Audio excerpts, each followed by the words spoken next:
We're following breaking news out of Pennsylvania, where the state's Supreme Court has overturned comedian Bill Cosby's sex assault conviction. Cosby was serving a 10-year sentence over a 2004 encounter. He was charged in 2015, just days before the 12-year statute of limitations expired. But the state's highest court says a previous agreement with a prosecutor actually prevents Cosby from being charged in the case. For more on this breaking story, let's bring in CBS News legal contributor and former federal prosecutor, Keir Dougall. Hi, Keir. So can you explain why a previous deal with a prosecutor impacted his conviction here, leading to his release, and why did that take so long? Hi, Tanya. These circumstances are very unusual, and it appears to me that they reflect an error of law by the Pennsylvania prosecutor. I have had a chance to skim the 79-page opinion, and so as I understand it, the gist of it is as follows. An earlier prosecutor than the one that led the trial team resulting in Mr. Cosby's conviction had come to the conclusion that the evidence was not sufficient to bring charges against Mr. Cosby and have them be successful.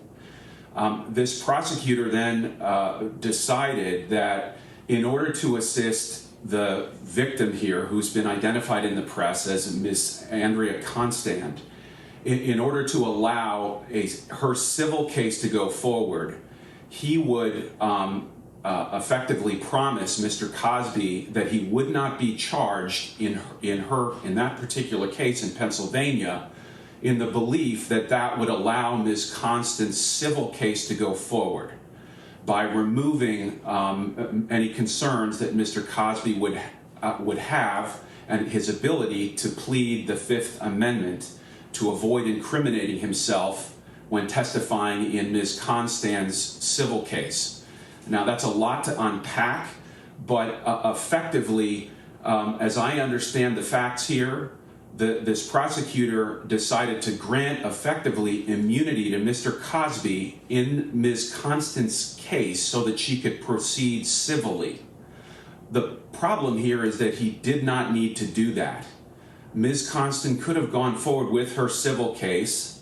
With the criminal case unresolved, Mr. Cosby would then have had to decide whether or not to invoke his Fifth Amendment privilege, which would not preclude Ms. Constand from going forward. In fact, if Mr. Cosby had done so, it might have assisted her in her civil case. However, having granted Mr. Cosby effectively immunity, Mr. Cosby then the court held Mr. Cosby then relied upon that immunity, testified in ways that incriminated himself or were potentially incriminating of himself. And as a result of that promise and Mr. Cosby's reliance, the Supreme Court of Pennsylvania ruled that the prosecutor's promise should be enforced. And Mr. Cosby's subsequent prosecution by a later prosecutor who disavowed that earlier promise believed that the prosecution was not barred by that earlier prosecutor's promise and went forward, that prosecution was in fact barred by that earlier promise and has vacated Mr. Cosby's conviction in the case relating to Ms. Constand. This is a very unusual set of circumstances, and it appears in my judgment, in my legal judgment, to have relied upon a legal error by the first prosecutor in Pennsylvania. And so what does this mean now for Ms. Constand, the woman who accused Cosby of sexual misconduct? What options do prosecutors have going forward to help her seek justice?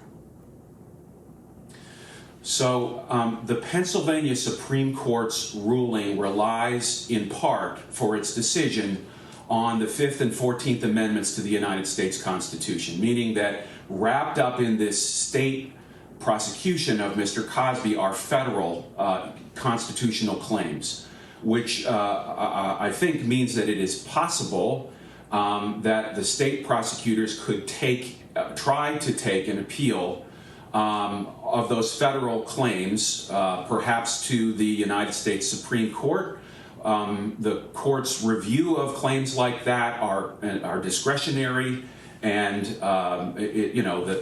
the percentage of cases that the Supreme Court takes are, as we all know, is incredibly small. That is a potential avenue for the prosecutors to have the Pennsylvania state Supreme Court decision reviewed.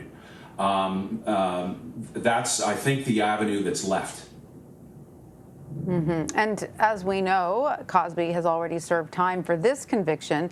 What does that now mean for him moving forward? Could we see legal action on his part? Absolutely. Effectively, what the Supreme Court held today is that the Pennsylvania prosecutor's office broke its promise. It's a sort of a breach of promise case. Almost it could be analogized to a breach of a contract case. So Mr. Cosby's time is undoubtedly valuable, and his loss of freedom is valuable. He could seek a legal action against the state of Pennsylvania for wrongfully incarcerating him. But one other thing, Tanya, you asked about Ms. Constant. As I'm on my first impression of the opinion, and I have only skimmed it, but it appears to me that this relates specifically to Ms. Constant's case.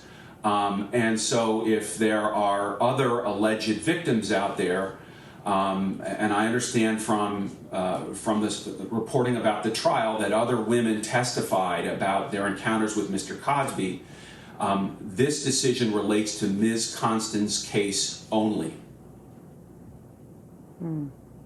So there could be further litigation both on the prosecutorial side and on the defense side.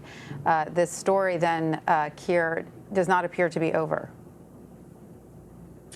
No, not by a long shot. This is a surprise. It's a surprising set of circumstances that a prosecutor would grant immunity in this way that is not as clear as and as careful as prosecutors often insist, and for good reason. Decisions like the prosecutors carry incredible authority, and they can, in fact, effectively hand out get-out-of-jail-free cards by immunizing people. There are usually insistence in most prosecutors' office that these decisions be made very carefully, that they be in writing, and that they be justified thoroughly. The circumstances here are very unusual, and I do not believe that we've heard the last about this. All right. Well, Keir Dougall, thank you so much for joining us. As always, we appreciate your legal expertise. Thank you, Tanya.